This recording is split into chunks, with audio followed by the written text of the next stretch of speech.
ಬೆಳೆದು ನಾವು ದೇವರ ಸನ್ನಿಧಿಯಲ್ಲಿ ನನ್ನೊಂದಿಗೆ ಮಾತನಾಡು ಸ್ವಾಮಿ ಎಂಬುದಾಗಿ ಎಚ್ಚೆತ್ತುಕೊಂಡವರಾಗಿ ನಾವು ದೇವರ ಸನ್ನಿಧಿಯಲ್ಲಿ ಕೂತುಕೊಳ್ಳೋಣ. ಕಳೆದ ವಾರದಲ್ಲಿ ನಾನು ಭಯ ಭಕ್ತಿ ವಿಷಯದಲ್ಲಿ ಮಾತಾಡುವಾಗ ಭಯದ ಬಗ್ಗೆ ಮಾತಾಡಿದೆ. ಭಯ ಲೋಕದ ಯಾವ ಸಂಗತಿಗಳಿಗೆ ಭಯಪಡಬೇಡಿ ಎಂಬುದಾಗಿ ದೇವರು ಹೇಳ್ತಾ ಇದ್ದಾನೆ. ಹಾಲೆಲ್ಲೂಯ. ಲೋಕದ ಯಾವ ವಿಷಯಗಳನ್ನು ನಾವು ಆ ವಿಷಯಗಳಿಗೆ ನಾವು ಭಯಪಡುವುದು ಬೇಡ. ದೇವರ ನಾಮಕ್ಕೆ ಸ್ತೋತ್ರ. ಆದರೆ ಭಯ ಬೇಕಾಗಿರುವುದು ಯಾರಲ್ಲಿ? ದೇವರಲ್ಲಿ ನಾವು ಭಯ ಪಡಬೇಕು. ಹಾಲೆಲೂಯ. ನಾನು ಹೇಳುತ್ತಾ ಬರುವಂಥ ವಿಷಯ, ಭಯ ಅಂದರೆ ಪಾಪ ದ್ವೇಷವನ್ನು ಉಂಟು ಮಾಡುತ್ತದೆ. ದೇವರ ಭಯ ಏನು ಮಾಡ್ತದೆ? ಪಾಪ ದ್ವೇಷವನ್ನು ಹುಟ್ಟಿಸುತ್ತದೆ.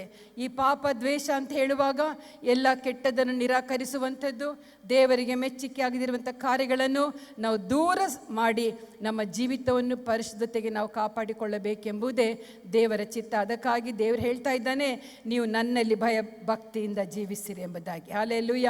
ಯಾರು ಭಯ ಭಕ್ತಿಯಲ್ಲಿ ಜೀವಿಸ್ತಾರೋ ಅವರಿಗೆ ಅನೇಕ ಆಶೀರ್ವಾದಗಳಿದೆ. ನಾನು ಕಳೆದ ಸಾರಿ ಹೇಳಿದೆ. ಆದರೆ ನಾವು ದೇವರ ಭಯಭಕ್ತಿ, ಪಾಪವನ್ನು ದ್ವೇಷಿಸುವುದು ಮಾತ್ರವಲ್ಲ, ದೇವರಲ್ಲಿ ನಾವು ಹೇಗೆ ಭಯದಿಂದ ಇದ್ದೇವೆ ಎಂಬುದಾಗಿ ತೋರಿಸಿಕೊಡುವಾಗ ಕೊಡಬೇಕಾದರೆ ನಾವು ಮಾಡಬೇಕಾದ ಕೆಲವು ಸಂಗತಿಗಳ ಬಗ್ಗೆ ನಾನು ಹೇಳಿದೆ. ಏನಂದರೆ ನಮ್ಮನ್ನೇ ನಾವು ಸಮರ್ಪಣೆ ಮಾಡಬೇಕು, ನಾವು ದೇವರನ್ನೇ ವಾಕ್ಯವನ್ನೇ ಅನುಸರಿಸಬೇಕು. ಮಾತ್ರವಲ್ಲ, ನಾವು ದೇವರನ್ನೇ ಹೃದಯಪೂರ್ವಕವಾಗಿ ಆರಾಧಿಸಬೇಕು, ನಾವು ಆತನನ್ನೇ ಸೇವಿಸಬೇಕು ಎಂಬುದಾಗಿ ನಾನು ಹೇಳುತ್ತಾ ಬಂದೆ. ಇನ್ನೂ ಕೆಲವು ವಿಷಯಗಳು ಉಂಟು ಅಂತ ನಾನು ಹೇಳಿದೆ. ಅದರಲ್ಲಿ ಹುಡುಕುವುದು, ದೇವರು ನಾನು ಭಯದಿಂದ ಇದ್ದೇನೆ ಅಂತ ಹೇಳುವಾಗ ನಾವು ದೇವರನ್ನು ಹುಡುಕಬೇಕಾಗ್ತದೆ. ಯಾವ ಸಮಯದಲ್ಲಿ? ನಮ್ಮ ಸಂಕಷ್ಟ ಕಾಲಗಳಲ್ಲಿ ದೇವರನ್ನು ಹುಡುಕಬೇಕು. ದೇವರೇ ನನಗೆ ಸಹಾಯ ಮಾಡು. ಹುಡುಕೋದಂದರೆ ಪ್ರಾರ್ಥಿಸುವುದು. ಯಾರು ಆತನನ್ನು ಹುಡುಕೋರಾಗಿದ್ದಾರೋ, ಆತನ ಸನ್ನಿಧಿಯಲ್ಲಿ ಬಂದು ಪ್ರಾರ್ಥಿಸೋರಾಗಿದ್ದಾರೋ ಅವರಿಗೆ ದೇವರು ಉತ್ತರವನ್ನು ಕೊಡುವನಾಗಿದ್ದು ದೇವರ ಭಯ ಇದು ಸಹ ಭಯಕ್ಕೆ ಸೇರಲ್ಪಡುತ್ತದೆ. ಒಂದು ವಾಕ್ಯ ಓದಿಕೊಳ್ಳೋಣ. ಜ್ಞಾನೋಕ್ತಿಗಳ ಪುಸ್ತಕ 2ನೇ ಅಧ್ಯಾಯ 3ರಿಂದ 5 ವಾಕ್ಯಗಳು. ಜ್ಞಾನೋಕ್ತಿ.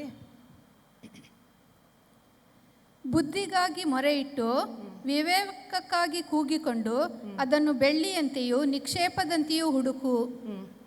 ಆಗ ನೀನು ಯೆಹೋವನ ಭಯವನ್ನು ಅರಿತು ದೈವ ಜ್ಞಾನವನ್ನು ಪಡೆದುಕೊಳ್ಳುವಿ. ಇಲ್ಲಿ ಹುಡುಕು ಅಂತ ಹೇಳುವಾಗ ಕೇಳಿಕೊಳ್ಳುವರಾಗಿರಬೇಕು. ಇಲ್ಲಿ ಬುದ್ಧಿಗಾಗಿ ಮೊರೆಯಿಟ್ಟು, ಬುದ್ಧಿಗಾಗಿ ಬುದ್ಧಿ ಇಲ್ಲದೆ ನಾವು ದೇವರ ಭಯದಲ್ಲಿ ಜೀವಿಸಲಿಕ್ಕೆ ಸಾಧ್ಯ ಇಲ್ಲ. ಹೌದಲ್ವಾ? ನಮಗೊಂದು ಬುದ್ಧಿ ಬೇಕು. ನಾನು ದೇವರ ಭಯದಲ್ಲಿ ಜೀವಿಸಬೇಕು, ಪಾಪವನ್ನು ದ್ವೇಷಿಸಬೇಕು, ದೇವರ ಭಯ ನನಗೆ ಬೇಕು ಎಂಬಂಥ ಬುದ್ಧಿ ಇಲ್ಲಿ ಜ್ಞಾನೋಕ್ತಿ ಸೊಲೊಮೋನ್ ಹೇಳ್ತಾ ಇದ್ದಾನೆ. ಜ್ಞಾನೋಕ್ತಿಯಲ್ಲಿ ಬುದ್ಧಿಗಾಗಿ ಮೊರೆಯಿಟ್ಟು ವಿವೇಕಕ್ಕಾಗಿ ಕೂಗಿಕೋ. ಏನು ಮಾಡಬೇಕಂತೆ? ಬುದ್ಧಿಗಾಗಿ ಮೊರೆಯಿಟ್ಟು ವಿವೇಕಕ್ಕಾಗಿ ಕೂಗಬೇಕು, ಮೊರೆ ಇಡಬೇಕು. ಅದನ್ನೇ ಹುಡುಕುವುದೆಂಬುದಾಗಿ ಹೇಳ್ತಾರೆ. ಹಲ್ಲೆಲೂಯಾ. ಹುಡುಕಿರಿ ನಿಮಗೆ ದೊರೆಯುವುದು. ಏನು ಹುಡುಕಬೇಕು? ಜ್ಞಾನಕ್ಕಾಗಿ ಹುಡುಕಬೇಕು. ಮಾತ್ರವಲ್ಲ, ಬುದ್ಧಿಗಾಗಿ ನಾವು ಮೊರೆ ಇಡಬೇಕು. ದೇವರ ನಾಮಕ್ಕೆ ಸ್ತೋತ್ರವಾಗಲಿ. ಮಾತ್ರವಲ್ಲ, ಅದನ್ನು ಬೆಳ್ಳಿಯಂತೆಯೂ ನಿಕ್ಷೇಪದಂತೆಯೂ ಹುಡುಕು. ಹೇಗೆ ಅಂತೆ? ಏನದು? ಬೆಳ್ಳಿಯಂತೆ ಹುಡುಕಬೇಕಂತೆ. ಒಂದು ಬೆಳ್ಳಿ ಕಳೆದೋದ್ರೆ ನಾವೇನು ಮಾಡ್ತೇವೆ? ಎಷ್ಟು ಕಷ್ಟಪಟ್ಟು ಹುಡುಕ್ತೇವೆ. ಒಂದು ಬೆಳ್ಳಿಯ ರಿಂಗ್ ಆಗಲಿ, ಒಂದು ಬಂಗಾರದ ವಸ್ತುವಾಗಲಿ ಕಳೆದ್ರೆ ನಾವು ಹೇಗೆ ಅದನ್ನು ಎಷ್ಟು ನಾವು ಹುಡುಕುತ್ತೇವೆ, ಸಿಗೋ ತನಕ ನಾವು ಬಿಡೋದಿಲ್ಲ. ಕಂಪ್ಲೇಂಟ್ಸ್ ಆಗಿ ಕೊಡ್ತೇವೆ. ಕಳ್ಳ ತಗೊಂಡೋದ್ರೆ ಅವನ ಮೇಲೆ ಕಂಪ್ಲೇಂಟ್ ಕೊಡ್ತೇವೆ. ಹಲ್ಲೆಲೂಯ. ಯಾರಾದರೂ ಕದ್ರೆ ಅವ್ರ ಮೇಲೆ ಕಂಪ್ಲೇಂಟ್ ಕೊಡ್ತೇವೆ. ಹುಡುಕ್ತೇವೆ, ಸಿಗೋವರೆಗೂ ಹುಡುಕ್ತೇವೆ. ಅದಕ್ಕಿಂತಲೂ ಅಮೂಲ್ಯವಾಗಿರುವಂಥದ್ದು ಭಯ. ಹಲ್ಲೆಲೂಯ. ಅದಕ್ಕಿಂತಲೂ ದೇವರಲ್ಲಿ ಇರಬೇಕಾಗಿರುವಂಥ ಭಯ, ಪಾಪವನ್ನು ದ್ವೇಷಿಸುವಂಥ ಭಯ ನಮಗೆ ಬರಬೇಕು ಪ್ರಿಯರೇ. ಇಲ್ಲಿ ವಾಕ್ಯ ಹೇಳ್ತದೆ, ನೀನು ಅದನ್ನು ಬೆಳ್ಳಿಯಂತೆಯೂ ನಿಕ್ಷೇಪದಂತೆಯೂ ಹುಡುಕು, ಆಗ ನೀನು ಯೆಹೋವನ ಭಯವನ್ನು ಕಲಿತುಕೊಳ್ಳುವೆ. ಹಲ್ಲೆಲೂಯ. ಆಗ ನೀನು ಯೆಹೋವನ ಭಯವನ್ನು ಕಲಿತುಕೊಳ್ಳುವೆ. ದೇವರ ನಾಮಕ್ಕೆ ಸ್ತೋತ್ರ. ದೇವರ ಭಯವಿಲ್ಲದೆ, ಪಾಪವನ್ನು ದ್ವೇಷಿಸದೆ, ಪಾಪವನ್ನು ನಾವು ನಮ್ಮ ಜೀವಿತದ ಹೊರಗೆ ಹಾಕದೆ ನಾವು ದೇವರಲ್ಲಿ ಭಯಭಕ್ತಿಯಿಂದ ಜೀವಿಸಲು ನಮಗೆ ಸಾಧ್ಯವಿಲ್ಲ. ಮೊದಲಾಗಿ ಬೇಕಾಗಿರುವಂಥದ್ದು ನಾವು ಹುಡುಕಬೇಕು ಪ್ರಿಯರೇ. ಏನು ಹುಡುಕಬೇಕು? ಭಯವನ್ನು ಹುಡುಕಬೇಕು. ನಿಕ್ಷೇಪದಂತೆ ಹುಡುಕಬೇಕು, ವಿವೇಕವನ್ನು ಹುಡುಕಬೇಕು, ಜ್ಞಾನವನ್ನು ಹುಡುಕಬೇಕು. ದೇವರನ್ನ ನಿನ್ನಲ್ಲಿ ಭಯಭಕ್ತಿ ಉಳ್ಳವಳಾಗಿ ಉಳ್ಳವನಾಗಿ ನಾನು ಜೀವಿಸಬೇಕಾದ್ರೆ ನನಗೆ ಜ್ಞಾನ ಕೊಡು ಸ್ವಾಮಿ, ನನಗೆ ಬುದ್ಧಿ ಕೊಡು ಸ್ವಾಮಿ. ನಾನು ಲೋಕದ ಯಾವ ಪಾಪದ ಕೃತ್ಯಗಳಿಗೆ ಹೋಗದಂತೆ ನನಗೆ ನೀನು ಕಾಪಾಡು, ನನ್ನನ್ನು ಕರುಣಿಸು, ನನಗೆ ಜ್ಞಾನ ಕೊಡು, ನನಗೆ ವಿವೇಕ ಕೊಡು ಎಂಬುದಾಗಿ ನಾವು ಪ್ರಾರ್ಥಿಸಬೇಕು, ಹುಡುಕಬೇಕು. ಆಗ ಅದೇನಾಗ್ತದೆ, ನಮಗೆ ದೇವರು ಕೊಡುವಂಥವನಾಗಿದ್ದಾನೆ. ಹಾಲೆಲೂಯಾ. ಮಾತ್ರವಲ್ಲ, ಏಕ ಮನಸ್ಸು ನಮಗೆ ಬೇಕು. ನಾವು ಭಯದಲ್ಲಿ ಭಕ್ತಿಯಲ್ಲಿ ಇದ್ದೇವೆ ಅಂತ ಹೇಳುವಾಗ ನಮಗೇನು ಬೇಕು? ಏಕ ಮನಸ್ಸು ಬೇಕು. ಒಂದು ವಾಕ್ಯ ಓದಿಕೊಳ್ಳಿ, ಯೆರೆಮೀಯನ ಪುಸ್ತಕ 32ನೇ ಅಧ್ಯಾಯ 39ನೇ ವಾಕ್ಯ. ಯೆರೆಮೀಯ 32:39. ನಾನು ಅವರ ಹಿತವನ್ನು, ಅವರ ತರುವಾಯ ಅವರ ಮಕ್ಕಳ ಹಿತವನ್ನು ಬಯಸುತ್ತಾ, ಅವರು ಸದಾ ನನ್ನಲ್ಲಿ ಭಯಭಕ್ತಿ ಉಳ್ಳವರಾಗಿರುವಂತೆ ಎಲ್ಲರಿಗೂ ಒಂದೇ ಮನಸ್ಸನ್ನು, ಒಂದೇ ಮಾರ್ಗವನ್ನು ಅನುಗ್ರಹಿಸುವೆನು. ಒಂದೇ ಮನಸ್ಸು ಆತನು ಕೊಡುವಂಥ ದೇವರಾಗಿದ್ದಾನೆ. ಒಂದು ಮನಸ್ಸು. ಯಾರಲ್ಲಿ ಭಯಭಕ್ತಿ ಜೀವಿತ ಇದೆಯೋ ಅವರಲ್ಲಿ ಏನಿರಬೇಕು? ಒಂದು ಮನಸ್ಸು. ಎಲ್ಲಿ ಇಬ್ಬರಾಗಲಿ ಮೂವರಾಗಲಿ ನನ್ನ ನಾಮದಲ್ಲಿ ಒಂದಾಗಿ ಸೇರಿ ಬರ್ತಾರೆ, ಅವರ ನಡುವೆ ಯಾರಿರ್ತಾರೆ? ದೇವರು ನಾನು ಇರ್ತೇನೆ ಎಂಬುದಾಗಿ ಹೇಳಿದ್ದಾನೆ. ಅಂದರೆ ಹೇಳಿಕೆ ಕಾರಣ ಏನು? ಇಬ್ಬರಾಗಲಿ ಮೂವರಾಗಲಿ, ಆ ಮೂರರಲ್ಲಿ ಯಾರಿರಬೇಕು? ಏಕ ಮನಸ್ಸಿರಬೇಕು. ಏಕ ಮನಸ್ಸಿಂದ ನಾವು ಪ್ರಾರ್ಥಿಸುವುದಾದರೆ, ಏಕ ಮನಸ್ಸಿಂದ ನಾವು ಒಟ್ಟಾಗಿ ಕೂಡಿ ಬರೋದಾದರೆ, ಏಕ ಮನಸ್ಸಿಂದ ನಾವು ಆತನನ್ನು ಆರಾಧಿಸುವುದಾದರೆ ಅಲ್ಲಿ ಏನಾಗ್ತದೆ? ದೇವರಲ್ಲಿ ಏನು ಹೇಳ್ತಾನೆ? ಒಂದೇ ಮನಸ್ಸು, ಚಂಚಲತ್ವ ಇಲ್ಲದಂಥ ಆ ಮನಸ್ಸು ಅಲ್ಲಿರುವುದಾದರೆ ನಾನು ಅವರ ಹಿತವನ್ನು, ಅವರ ತರುವಾಯ ಅವರ ಮಕ್ಕಳ ಹಿತವನ್ನು ಬಯಸುತ್ತಾ ಅವರು ಸದಾ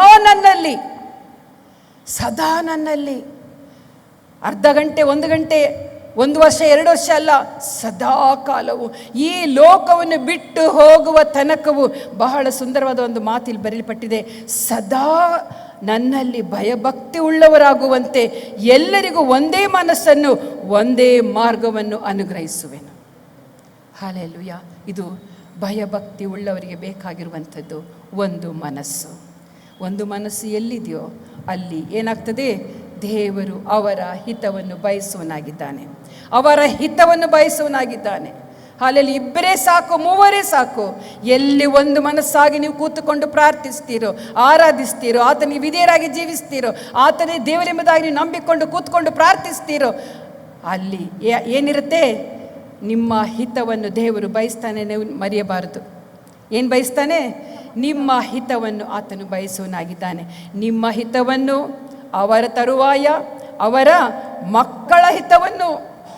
ಎಷ್ಟು ಸುಂದರವಾಗಿದೆ ನೋಡಿ. ಏಕ ಮನಸ್ಸು ಬೇಕು. ಒಬ್ಬರು ಒಂದು ಕಡೆ ಒಂದು ರೀತಿ ಪ್ರಾರ್ಥನೆ ಮಾಡೋದು, 3 ಜನ ಇದ್ದರೆ ಇನ್ನೊಬ್ಬರು ಒಂದು ಕಡೆ ಪ್ರಾರ್ಥನೆ ಮಾಡೋದಲ್ಲ. ಏಕ ಮನಸ್ಸಿನ ಒಂದು ವಿಷಯಕ್ಕಾಗಿ ಪ್ರಾರ್ಥಿಸುವಾಗ ಅಲ್ಲಿ ದೇವರು ಅದ್ಭುತವನ್ನು ಮಾಡುವನಾಗಿದ್ದಾನೆ.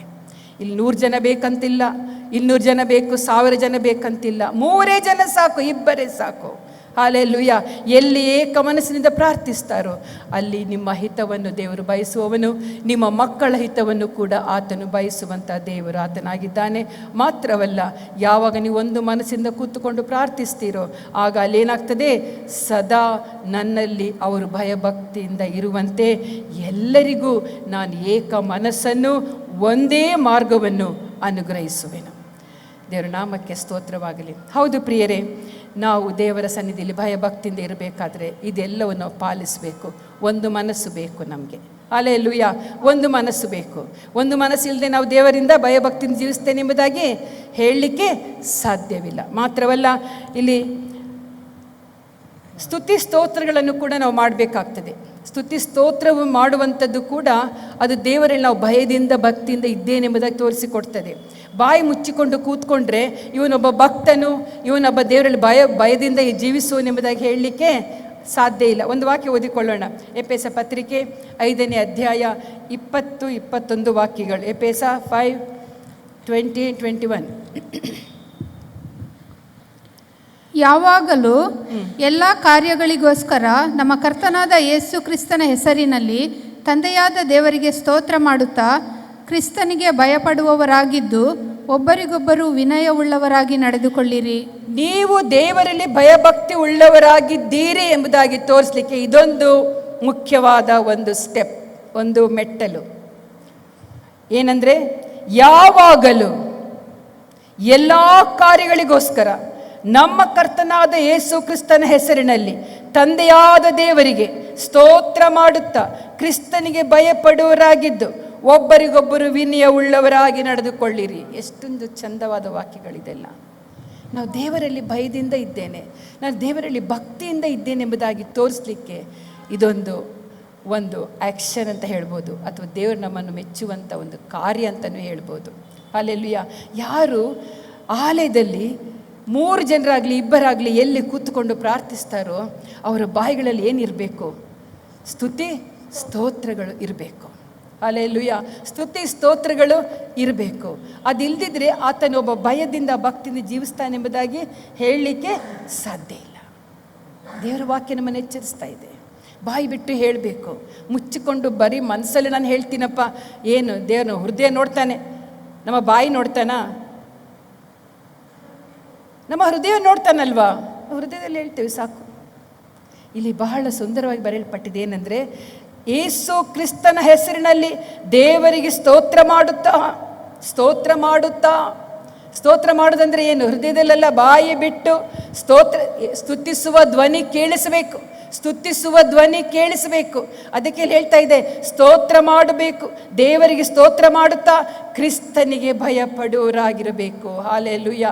ದೇವರ ನಾಮಕ್ಕೆ ಸ್ತೋತ್ರವಾಗಲಿ. ಮಾತ್ರವಲ್ಲ, ಒಬ್ಬರಿಗೊಬ್ಬರು ವಿನಯ ಉಳ್ಳವರಾಗಿ ನಡೆದುಕೊಳ್ಳಬೇಕು. ನೀವು 3 ಜನ ಇರ್ರಿ, 2 ಇರ್ರಿ, 100 ಜನರಿರ್ರಿ, ದೇವರ ಸನ್ನಿಧಿಯಲ್ಲಿ ಬರುವಾಗ ಒಬ್ಬರಿಗೊಬ್ಬರು ವಿನಯ ಉಳ್ಳವರಾಗಿರಬೇಕು. ವಿನಯ ಅಂತ ಹೇಳುವಾಗ ಅವರ ಮೇಲೆ ಕರುಣೆ, ಪ್ರೀತಿ, ಅವರ ಮೇಲಿರುವಂಥ ಅವರಿಗೇನು ಅಗತ್ಯ ಇದೆಯೋ, ನಿನ್ನ ಪಕ್ಕದಲ್ಲಿ ಕೂತುಕೊಂಡ ಸಹೋದರರಾಗಿರಲಿ ಸಹೋದರಿಯಾಗಿರಲಿ, ಅವರಿಗೇನು ಅಗತ್ಯ ಇದೆ, ಏನು ಸಹಾಯ ಬೇಕಾಗಿದೆ, ನನ್ನಿಂದ ಈ ಸಮಯದಲ್ಲಿ ಏನು ಬೇಕಾಗಿದೆ, ಅದನ್ನು ನೀವು ಯೋಚಿಸಿ ಜ್ಞಾನವುಳ್ಳವರಾಗಿ ವಿವೇಕವನ್ನು ಹೊಂದಿಕೊಂಡವರಾಗಿ ಅವರನ್ನು ಕೂಡ ಸಂತೈಸುತ್ತಾ ಆ ಸ್ಥಳದಲ್ಲಿ ನೀವು ಕೂತುಕೊಂಡಿದ್ದರೆ ಅದೇನಾಗ್ತದೆ? ದೇವರಲ್ಲಿ ನೀವು ಭಯಭಕ್ತಿಯಿಂದ ಇದ್ದೀರಿ ಎಂಬುದಾಗಿ ತೋರಿಸಿಕೊಡ್ತದೆ. ಸುಮ್ಮನೆ ದೇವರ ಸಾನ್ನಿಧ್ಯದಲ್ಲಿ ಕೂತುಕೊಳ್ಳೋದಲ್ಲ, ಪಕ್ಕದಲ್ಲಿ ಕೂತುಕೊಂಡಂಥ ನಮ್ಮ ಮಿತ್ರರು, ಸ್ನೇಹಿತರು, ಅವರ ಹಿತವನ್ನು ಕೂಡ ನಾವು ಬಯಸ್ತಾ ಇರಬೇಕು. ಹಲ್ಲೆಲೂಯಾ. ಸುಮ್ಮನೆ ನಾನು ಒಬ್ಬಳೇ ಪ್ರಾರ್ಥನೆ, ನಾನು ಹೀರೋ, ನಾನು ಲೀಡರ್ ಅಲ್ಲ, ನಾನು ಪ್ರಾರ್ಥನೆ ಸ್ಟಾರ್ಟ್ ಮಾಡಿದ್ದಲ್ಲ, ಅಂಥ ಭಾವನೆಗಳಿರಬಾರ್ದು. ದೇವರ ಸನ್ನಿಧಿಯಲ್ಲಿ ನಾವೆಲ್ಲರೂ ಏಕ ಮನಸ್ಸುಳ್ಳವರಾಗಿ, ನಾವೆಲ್ಲರೂ ಏಕತೆಯಿಂದ, ಸಹೋದರರ ಪ್ರೀತಿಯಿಂದ ನಾವು ದೇವರ ಸನ್ನಿಧಿಯಲ್ಲಿ ಕೂತುಕೊಂಡು ನಾವು ಏಕ ಮನಸ್ಸಿನಿಂದ ದೇವರನ್ನು ಸ್ತುತಿಸುತ್ತಾ ಕೊಂಡಾಡುತ್ತಾ ನಾವು ದೇವರನ್ನು ಆರಾಧಿಸಿದರೆ, ನೀನು ದೇವರಲ್ಲಿ ಭಯಭಕ್ತಿ ಉಳ್ಳವನೆಂಬುದಾಗಿ ದೇವರು ಪರಿಗಣಿಸ್ತಾನೆ. ಹಲ್ಲೆಲೂಯಾ. ದೇವರ ನಾಮಕ್ಕೆ ಸ್ತೋತ್ರವಾಗಲಿ. ದೇವರಲ್ಲಿ ಭಯಭಕ್ತಿ ಇರಬೇಕು. ಈಗ ಭಕ್ತಿ ಅಂದರೆ ಏನು? ಭಯಭಕ್ತಿಯಲ್ಲಿರುವವರಿಗೆ ಅನೇಕ ಆಶೀರ್ವಾದಗಳುಂಟು. ಅದು ಸಮಯ ಇದ್ದರೆ ಮತ್ತೆ ಹೇಳ್ತೇನೆ. ಈಗ ನಾನು ಭಕ್ತಿ ಬಗ್ಗೆ ಹೇಳ್ತೀನಿ ಅಂತ ಕಳೆದ ವಾರ ನಾನು ಹೇಳಿದೆ, ಹೌದಲ್ವಾ? ಭಯ ನಮಗೆ ಗೊತ್ತಾಯಿತು. ಏರೆ ಎಂಬಂಥ ಇಬ್ರಿಯ ಪದದ ಅರ್ಥಕ್ಕೆ ಬರೀ ಭಯ ಅಂತಿಲ್ಲ, ಭಯ ಭಕ್ತಿ ಅಂತಿದೆ. ಆದ್ದರಿಂದ ನಾನು ಭಯ ಮತ್ತು ಭಕ್ತಿ ಎರಡೂವನ್ನು ತೆಗೆದುಕೊಂಡು ಮಾತಾಡ್ತಾ ಇದ್ದೇನೆ. ಭಯ ಭಕ್ತಿ ಎರಡೂ ಕೂಡ ಒಂದು ನಾಣ್ಯದ 2 ಮುಖಗಳಿದ್ದ ಹಾಗೆ. ಭಯವಿಲ್ಲದೆ ಭಕ್ತಿ ಇಲ್ಲ, ಭಕ್ತಿ ಇಲ್ಲದೆ ಭಯವಿಲ್ಲ. ಹಾಗಿದ್ದ ಮೇಲೆ ಈಗ ಭಯ ಹೇಳಿದೆ ನಾನು, ದೇವರನ್ನು ಯಾವ ರೀತಿಯಲ್ಲಿ ಆರಾಧಿಸಿದರೆ ದೇವರಲ್ಲಿ ಭಯದಿಂದ ನಾವು ಜೀವಿಸ್ತೇವೆ ಎಂಬುದಾಗಿ ದೇವರ ವಾಕ್ಯ ನಮ್ಮನ್ನು ಎಚ್ಚರಿಸಿತ್ತು. ಮಾತ್ರವಲ್ಲ, ಭಯ ಅಂದರೆ ಪಾಪವನ್ನು ದ್ವೇಷಿಸುವಂಥದ್ದು ಎಂಬುದಾಗಿ ನಾನು ನಿಮ್ಮ ಸನ್ನಿಧಿಯಲ್ಲಿ ಹೇಳಿದೆ. ಈಗ ಭಕ್ತಿ ಅಂದರೆ ಏನು ಸ್ವಲ್ಪ ಅದನ್ನು ಧ್ಯಾನ ಮಾಡಿಕೊಳ್ಳೋಣ. ಯಾಕೋಬನ ಪತ್ರಿಕೆ 1ನೇ ಅಧ್ಯಾಯ 27ನೇ ವಾಕ್ಯ. ಯಾಕೋಬನ ಪತ್ರಿಕೆ 1ನೇ ಅಧ್ಯಾಯ 7ನೇ ವಾಕ್ಯ. ಯಾರಾದರೂ ಓದಿ.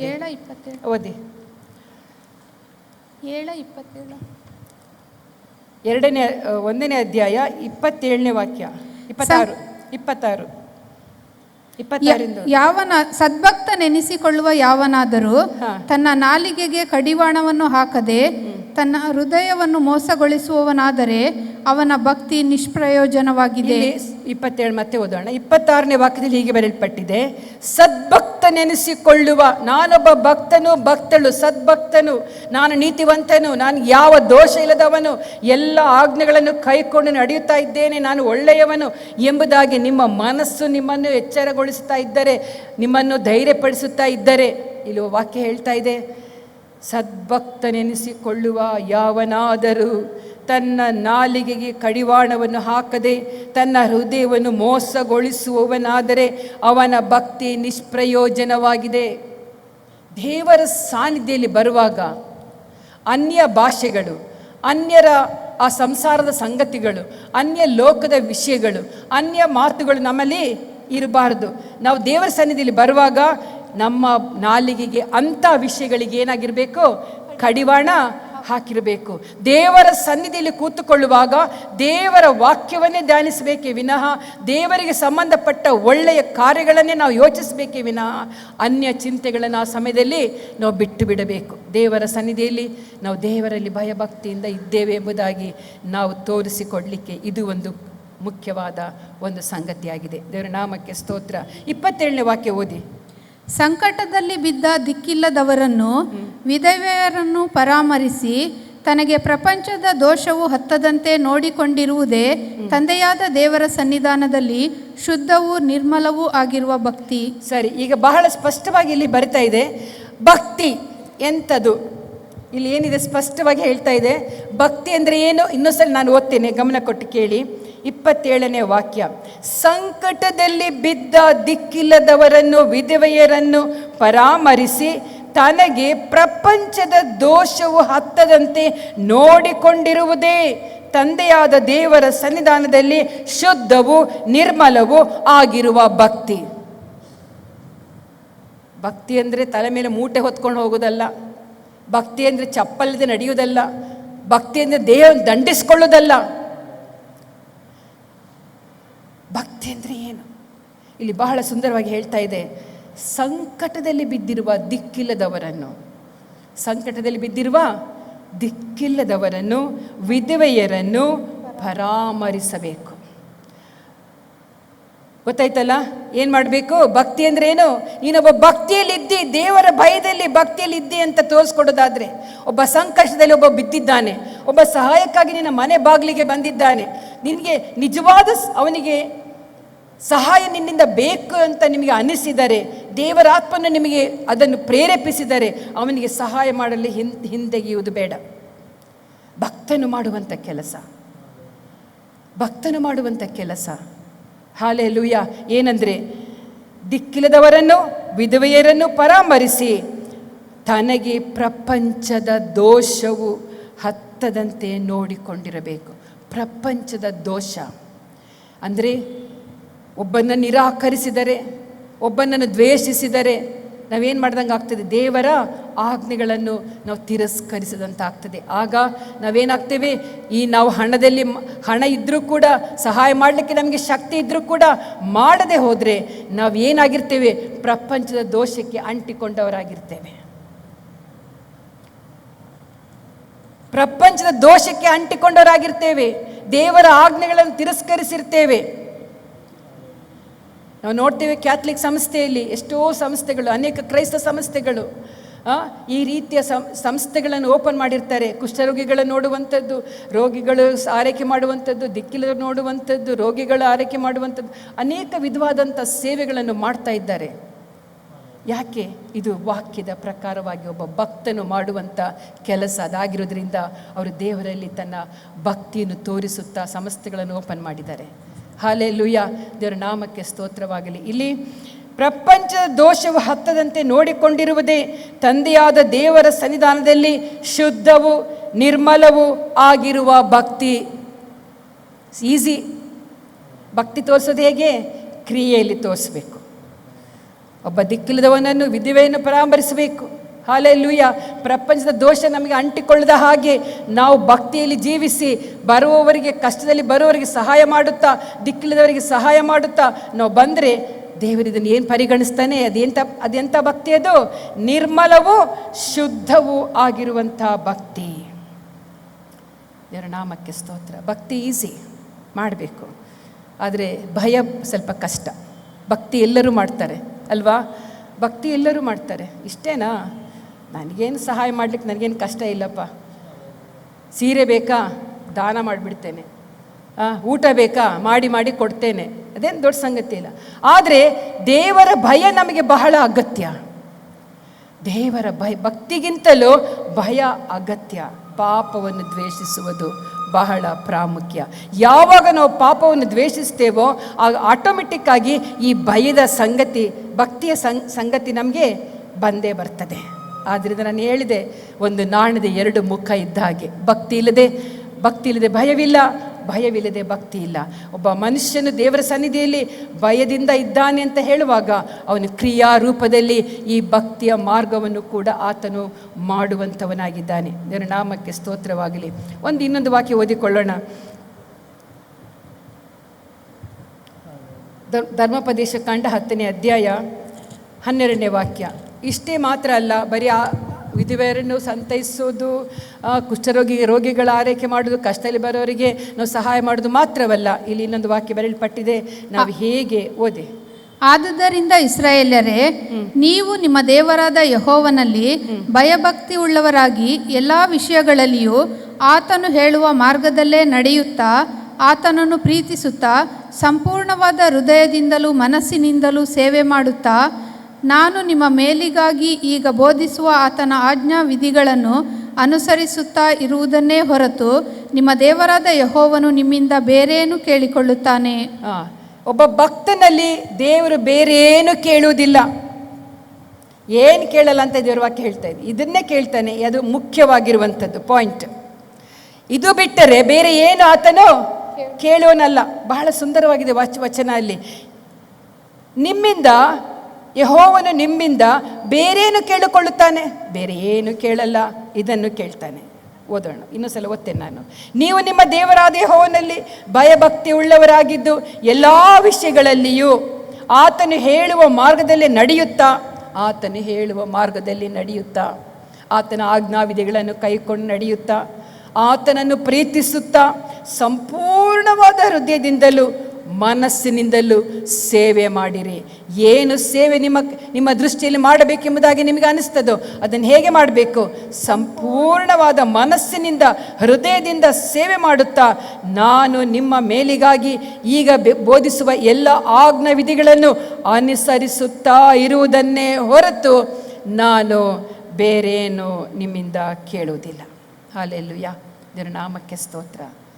ದೇವರಲ್ಲಿ ಭಯಭಕ್ತಿ ಇರುವಂಥ ಮನುಷ್ಯನಲ್ಲಿ ಪಾಪ ದ್ವೇಷ ಸನ್ಮಾನಿಸುವಂಥ ಹೃದಯ, ಭಕ್ತಿಯನ್ನು ತೋರಿಸುವಂಥದ್ದು. ಹೇಗೆ ಭಕ್ತಿ?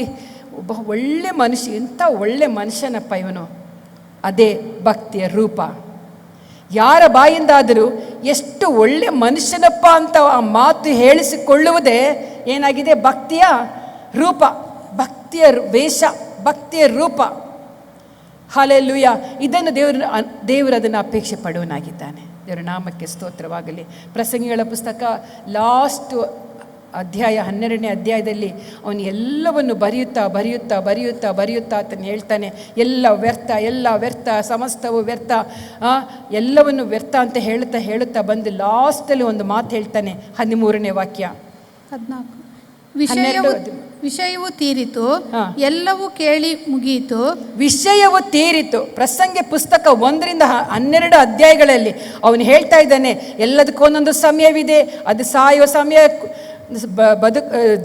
ಸಾಯುವ ಸಮಯ, ಹುಟ್ಟುವ ಸಮಯ, ಕೆತ್ತುವ ಸಮಯ, ಕಟ್ಟುವ ಸಮಯ, ಈ ರೀತಿ ಅನೇಕ ಸಮಯಗಳನ್ನು ಹೇಳುತ್ತಾ ಬರುವಾಗ 3ನೇ ಅಧ್ಯಾಯದಲ್ಲಿ ಹೇಳುತ್ತಾ ಬರುವಾಗ ಎಲ್ಲ ವ್ಯರ್ಥ ಅಂತ ಹೇಳಿದವನು ಲಾಸ್ಟಲ್ಲಿ ಒಂದು ಮಾತು ಹೇಳ್ತಾನೆ. ಏನಂದರೆ, ವಿಷಯವು ತೀರಿತು, ಎಲ್ಲವೂ ತೀರಿತು, ಎಲ್ಲ ಈ ಲೋಕದ ಎಲ್ಲ ಸಂಗತಿಗಳು ತೀರುತ್ತದೆ. ಆದರೆ ಒಂದು ಸಂಗತಿ ನೀವು ಮಾಡಬೇಕೇನೆಂದರೆ, ಎಲ್ಲವೂ ಕೇಳಿ ಮುಗಿಯಿತು, ಎಲ್ಲವೂ ತೀರಿತು, ದೇವರಿಗೆ ಭಯಪಟ್ಟು ಆತನ ಆಜ್ಞೆಗಳನ್ನು ಕೈಕೊಳ್ಳು ಮನುಷ್ಯರೆಲ್ಲರ ಕರ್ತವ್ಯವೂ ಇದೆ. ಇದನ್ನು ಬಿಟ್ಟರೆ ಬೇರೆ ಏನಿಲ್ಲ. ಏನು ಮಾಡಬೇಕು? ಭಯಭಕ್ತಿಯಿಂದ ಆತನ ಆಜ್ಞೆಗಳನ್ನು ಕೈಕೊಳ್ಳು.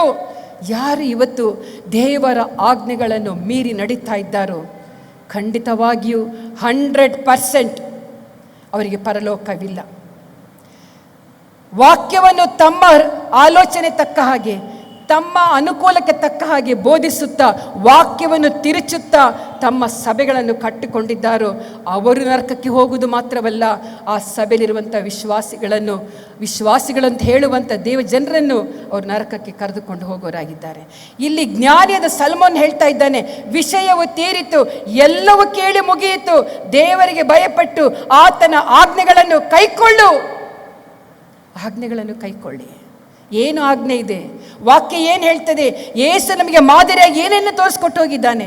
ಯೇಸುವಿನ ಹಿಂಬಾಲಕರು ಯೇಸುವಿನ ಆಜ್ಞೆಗಳನ್ನು ಕೈಕೊಂಡು ನಡೆಯಲೇಬೇಕು. 12 ಅಧ್ಯಾಯಗಳನ್ನು ಓದ್ತಾ ಹೋಗಿ ಪ್ರಸಂಗಿ ಪುಸ್ತಕದಲ್ಲಿ ಬಹಳ ಸುಂದರವಾಗಿದೆ. ಲಾಸ್ಟಲ್ಲಿ ಮಾತು ಬರೆಯುವಾಗ ಇದರ ಅರ್ಥ ಏನಂದರೆ, ಏನೂ ಇಲ್ಲ ಲೋಕದಲ್ಲಿ ಏನು ಮಾಡಿದರೆ ಏನಿಲ್ಲ, ಐಶ್ವರ್ಯ ಗಳಿಸಿದರೂ ಏನಿಲ್ಲ, ಹೊಸ ಹೆಸರುಗಳನ್ನು ಪಡೆದುಕೊಂಡ್ರೆ ಏನು ಪ್ರಯೋಜನವಿಲ್ಲ, ನಿಮಗೆ ಎಷ್ಟು ಒಳ್ಳೆ ಆರೋಗ್ಯ ಇದ್ರೂ ಪ್ರಯೋಜನವಿಲ್ಲ. ಆದರೆ ಒಂದೇ ಒಂದು ಮಾಡ್ರಿ, ಏನದು? ದೇವರಿಗೆ ಭಯಪಟ್ಟು ಆತನ ಆಜ್ಞೆಗಳನ್ನು ಕೈಕೊಳ್ಳು. ಮನುಷ್ಯರೆಲ್ಲರ ಕರ್ತವ್ಯವೂ ಇದೆ, ಬೇರೆ ಯಾವ ಕರ್ತವ್ಯವೂ ಇಲ್ಲ. ಇಲ್ಲಿ ಯೆರೆಮೀಯನು ಹೇಳ್ತಾ ಇದೆ, ಯೆರೆಮೀಯನ ಪುಸ್ತಕದಲ್ಲಿ ಹೇಳುವಂಥ ಒಂದು ಮಾತೇನೆಂದರೆ, ದೇವರನ್ನು ಅನುಸರಿಸುತ್ತಾ ಆತನ ವಿಧಿಗಳನ್ನು ಕೈಕೊಂಡು ನಡೆಯುವುದನ್ನೇ ಅಥವಾ ಇದನ್ನೇ ಹೊರತು ನಿಮ್ಮ ದೇವರಾದ ಯೆಹೋವನು ನಿಮ್ಮಿಂದ ಬೇರೇನು ಕೇಳಿಕೊಳ್ಳುತ್ತಾನೆ? ಏನು ಕೇಳಿಕೊಳ್ಳುವುದಿಲ್ಲ. ಆಜ್ಞೆಗಳನ್ನು ಕೈಕೊಂಡು ನಡೆಯಿರಿ, ಅಲಕ್ಷ್ಯ ಮಾಡಬೇಡ್ರಿ. ಆಜ್ಞೆಗಳಿದೆ. ಹಲ್ಲೆಲೂಯ, ದೇವರ ನಾಮಕ್ಕೆ ಸ್ತೋತ್ರವಾಗಲಿ. ಮಾತ್ರವಲ್ಲ, ಯೋಬನ ಪುಸ್ತಕದಲ್ಲಿ 19ನೇ ಅಧ್ಯಾಯ 29ನೇ ವಾಕ್ಯ ಹೀಗೆ ಓದ್ತೇವೆ, ಕತ್ತಿಗೆ ಭಯಪಡಿರಿ. ಯಾವುದಕ್ಕೆ ಭಯಪಡಬೇಕು? ಈ ಲೋಕದ ಎಂತ ಹೇಳ್ತಾರೆ, ಯುದ್ಧ ಮಾಡುವಂಥ ಕತ್ತಿ ಅಲ್ಲ, ಕತ್ತಿಗೆ ಭಯಪಡಿರಿ.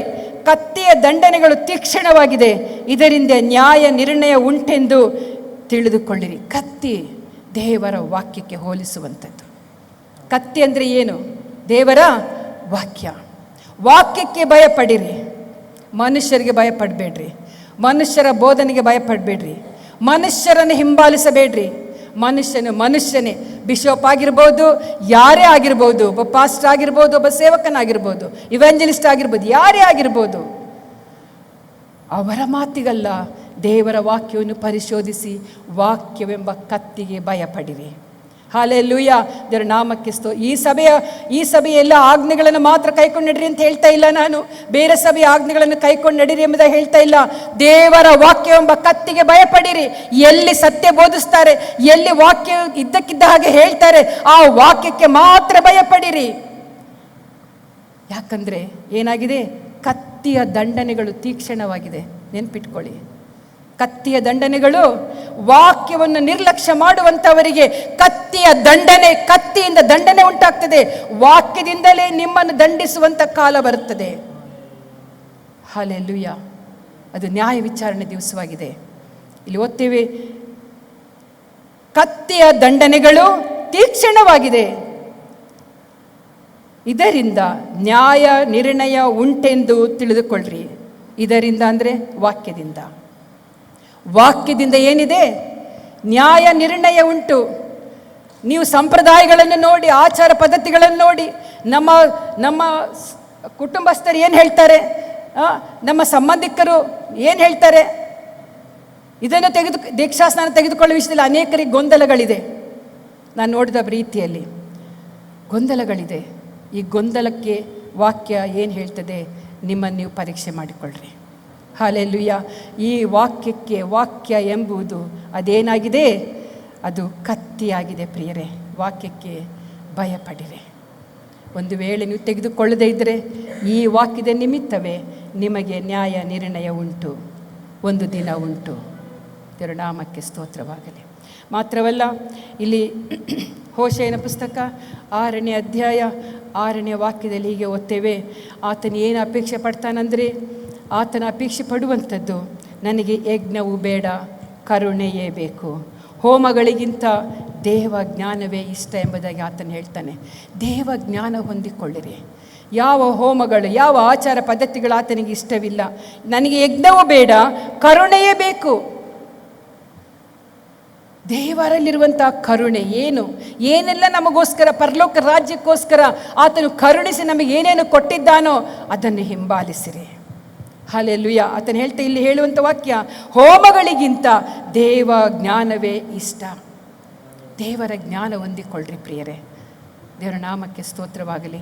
ಇದೆಲ್ಲವನ್ನು ಹೊಂದಿಕೊಳ್ಳುವಾಗ ನಮಗೆ ಒಂದು ನಿಶ್ಚಯ ಇರ್ತದೆ, ನಮಗೊಂದು ದೃಢ ನಿಶ್ಚಯ ಇರ್ತದೆ. ನಾನು ಈ ಲೋಕದ ಯಾತ್ರೆಯಲ್ಲಿರುವಂಥವಳು, ನನ್ನ ಈ ಒಂದು ಯಾತ್ರೆ ಇದು ಒಂದು ಪ್ರಯಾಣ ತಾತ್ಕಾಲಿಕವಾದದ್ದು, ನಾನು ಈ ಲೋಕವನ್ನು ಬಿಟ್ಟು ಪರಲೋಕ ರಾಜ್ಯಕ್ಕೆ ನಾನು ಸೇರುವವರು ಎಂಬಂಥ ಆ ಒಂದು ದೃಢ ನಿಶ್ಚಯ ನಮಗೆ ಸಿಗುತ್ತದೆ ಪ್ರಿಯರೇ. ಈ ಲೋಕದ ಎಲ್ಲ ಸಂಗತಿಗಳಿಗೆ ನಾವು ತಲೆ ಕೆಡಿಸಿಕೊಳ್ಳುವಂಥ ಅವಶ್ಯಕತೆ ಇರುವುದೇ ಇಲ್ಲ. ದೇವರ ನಾಮಕ್ಕೆ ಸ್ತೋತ್ರ. ದೇವರ ಭಯ ಭಕ್ತಿ ನಮಗೆ ಬಹಳ ಪ್ರಾಮುಖ್ಯವಾಗಿದೆ. ದೇವರ ಭಕ್ತಿ ಅಂದರೆ ದೇವರ ಆಜ್ಞೆಗಳನ್ನು ಕೈಕೊಂಡು ನಡೆ. ಅನೇಕ ಭಕ್ತರು ಸತ್ಯವೇದದಲ್ಲಿ ದೇವರ ಆಜ್ಞೆಗಳನ್ನು ಕೈಕೊಂಡು ನಡೆದರು. ಹನೋಕನು ಎತ್ತಲ್ಪಟ್ಟನು ಯಾಕೆ? ಮತ್ತೆ ಹೇಳ್ತೇನೆ ಅದೆಲ್ಲ ವಿಷಯಗಳ, ಸಮಯ ಇದ್ದರೆ ನಾನು ಹೇಳ್ತೇನೆ. ಮೀಕನ ಪುಸ್ತಕ 6ನೇ ಅಧ್ಯಾಯ 8ನೇ ವಾಕ್ಯ, ಮೀಕ 6:8. ಮನುಷ್ಯರೇ, ಇಲ್ಲಿ ಬಹಳ ಸ್ಪಷ್ಟವಾಗಿ ಮನುಷ್ಯರಿಗೆ ಹೇಳ್ತಾ ಇರೋದು, ಪ್ರಾಣಿಗಳಿಗಲ್ಲ. ಯಾರಿಗೆ? ಸಿಸ್ಟರ್ ಓದಿ. ಮನುಷ್ಯನೇ, ಒಳ್ಳೆಯದು ಇಂಥದ್ದೇ ಎಂದು ಯೆಹೋವನು ನಿನಗೆ ತೋರಿಸಿದ್ದಾನಷ್ಟೇ.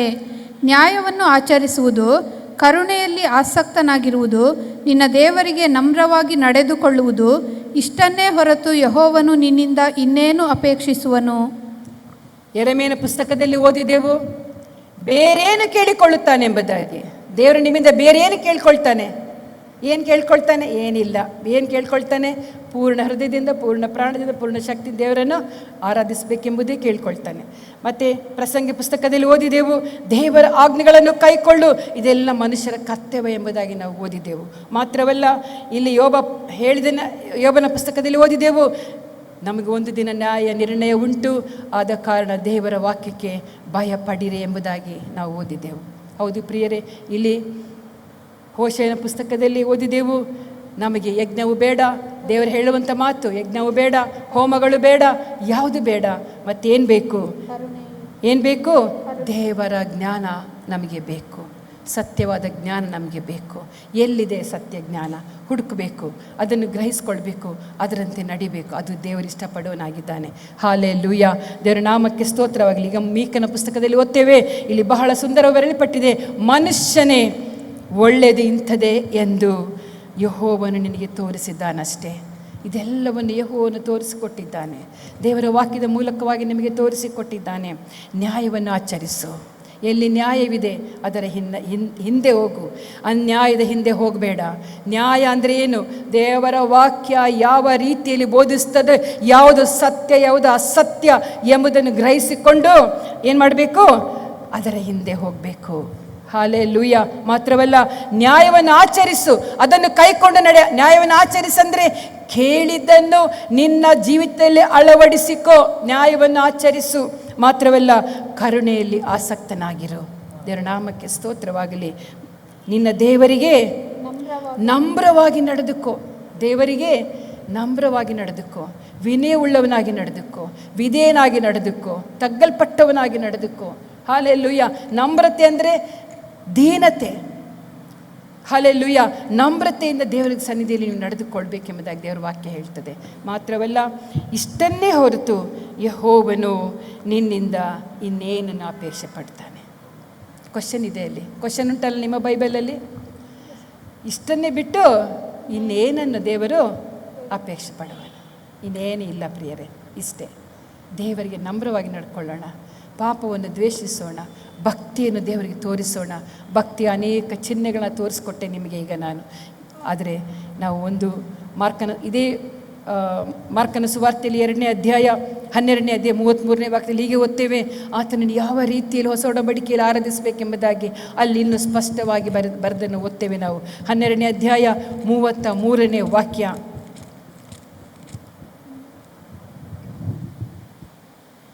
ಆತನನ್ನು ಪೂರ್ಣ ಮನಸ್ಸಿನಿಂದಲೂ, ಪೂರ್ಣ ಪ್ರಾಣದಿಂದಲೂ, ಪೂರ್ಣ ಬುದ್ಧಿಯಿಂದಲೂ, ಪೂರ್ಣ ಶಕ್ತಿಯಿಂದಲೂ ಪ್ರೀತಿಸುವುದು ಮತ್ತು ತನ್ನನ್ನು ಪ್ರೀತಿಸಿಕೊಳ್ಳುವಂತೆ ತನ್ನ ನೆರೆಯವನನ್ನು ಪ್ರೀತಿಸುವುದು, ಇವೆರಡು ಎಲ್ಲ ಸರ್ವಾಂಗ ಹೋಮಗಳಿಗಿಂತಲೂ ಎಲ್ಲ ಯಜ್ಞಕ್ಕಿಂತಲೂ ಹೆಚ್ಚಿನವು ಅಂದನು. ಯಾವುದು ಹೆಚ್ಚಿನದು? ಹೇಗೆ ಭಯಭಕ್ತಿಯಿಂದ ಜೀವಿಸಬೇಕು, ಆತನನ್ನು ಯಾವ ರೀತಿ ನಾವು ಆತನನ್ನು ಯಾವ ರೀತಿಯಲ್ಲಿ ನಾವು ಪ್ರೀತಿಸಬೇಕೆಂಬುದಾಗಿ ಇಲ್ಲಿ ಬರೆಯಲ್ಪಟ್ಟಿದೆ. ಪೂರ್ಣ ಮನಸ್ಸಿನಿಂದ, ಪೂರ್ಣ ಬುದ್ಧಿಯಿಂದ, ಪೂರ್ಣ ಶಕ್ತಿಯಿಂದ ಆತನನ್ನು ಪ್ರೀತಿಸಬೇಕು. ಇದನ್ನೇ ಆತನ ಅಪೇಕ್ಷೆ ಪಡುವನಾಗಿದ್ದ. ಹಲ್ಲೆಲೂಯಾ, ದೇವರ ನಾಮಕ್ಕೆ ಸ್ತೋತ್ರವಾಗಲಿ.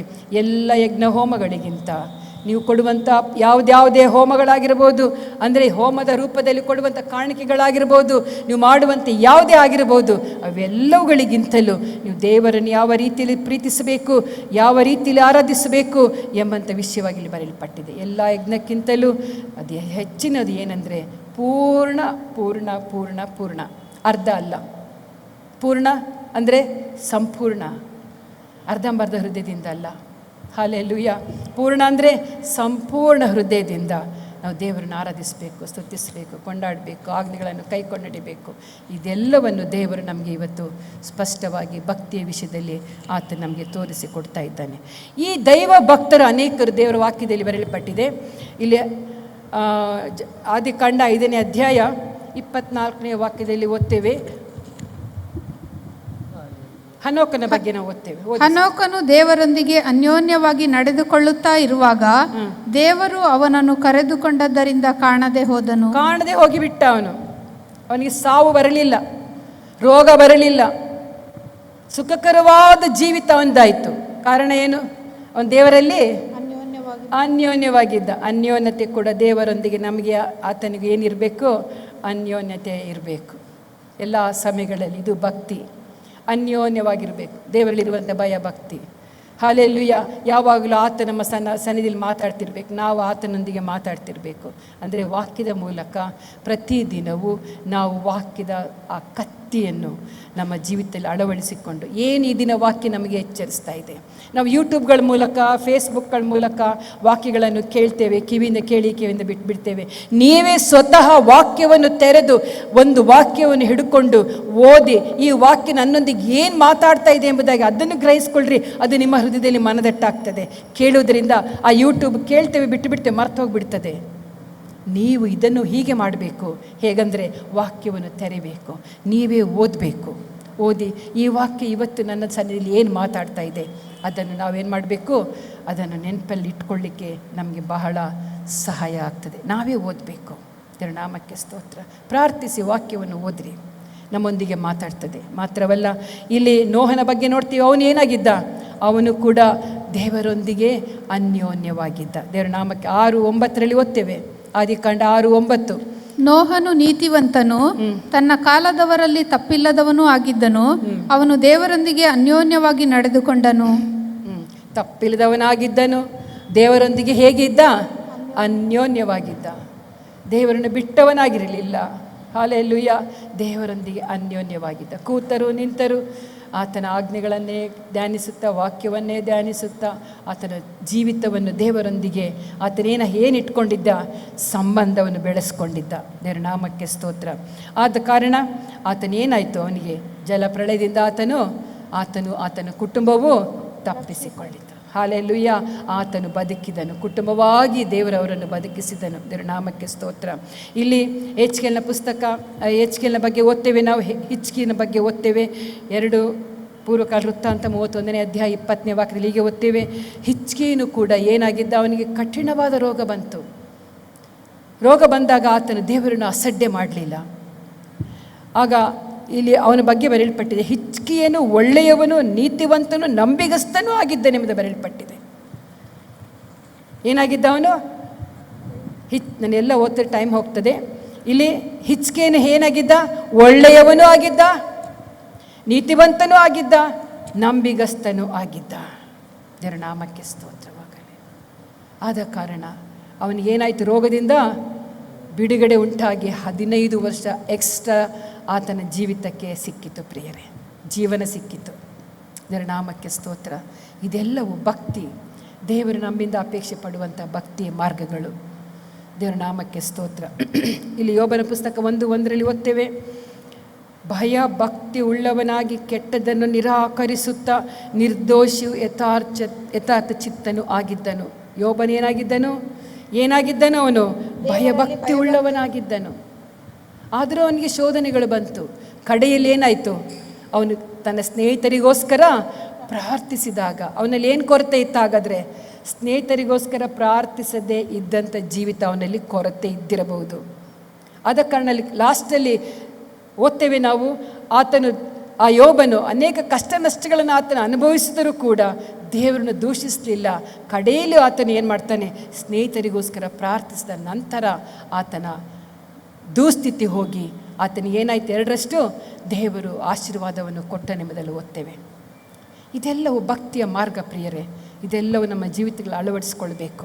ಇದಿಲ್ಲದೆ ನಾವು ದೇವರ ಸನ್ನಿಧಿಯಲ್ಲಿ ಭಯಭಕ್ತಿಯುಳ್ಳ ಒಬ್ಬ ವಿಶ್ವಾಸಿ, ಒಬ್ಬ ದೇವರ ಮಗಳು ಎಂಬುದಾಗಿ ಹೇಳಲಿಕ್ಕೆ ಸಾಧ್ಯವಿಲ್ಲ. ದೇವರು ನಮ್ಮನ್ನು ಪರಿಗಣಿಸುವುದಿಲ್ಲ. ದೇವರ ನಾಮಕ್ಕೆ ಸ್ತೋತ್ರವಾಗಲಿ. ಇಲ್ಲಿ ಡ್ಯಾನಿಯಲ್ ಕೂಡ ದಿನಕ್ಕೆ 3 ಆವರ್ತಿ ಆತನು ಪ್ರಾರ್ಥಿಸ್ತಾ ಇದ್ದನು. ಡ್ಯಾನಿಯಲ ಬಗ್ಗೆ ಓದ್ತೇವೆ, ದಾನಿಯೇಲ ಪುಸ್ತಕ 6:10 ಅವನು ದಿನಕ್ಕೆ 3 ಆವರ್ತಿ ಪ್ರಾರ್ಥಿಸ್ತಾ ಇದ್ದನು.